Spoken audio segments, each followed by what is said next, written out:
oğulları, Azərbaycan oğulları, fırlanırlar Asiyada, uğurlu olsun yolları. Asiyanın oğulları, Azərbaycan oğulları, fırlanırlar Asiyada, uğurlu olsun yolları.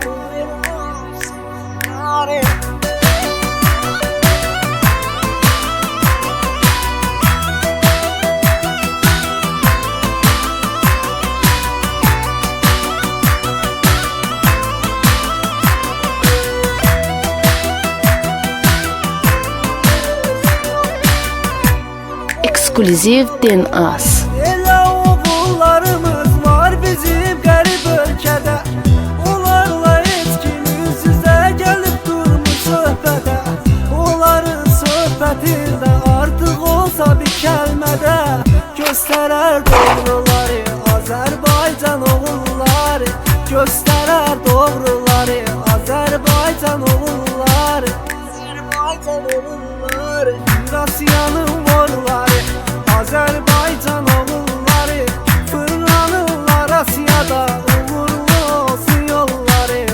Asiyanın oğulları, Azərbaycan oğulları, fırlanırlar Asiyada, uğurlu olsun yolları.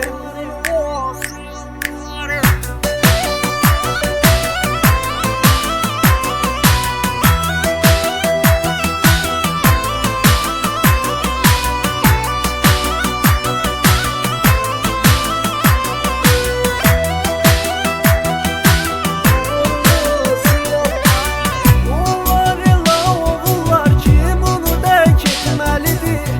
Onlarla üz-üzə duran oğlanlar bilməlidir. Onların bir kəlməsi də qızıldan dəyərlidir. Yazıb o şüvarlara Azərbaycan oğulları, yazıb o şüvarlara Azərbaycan oğulları, Azərbaycan oğulları.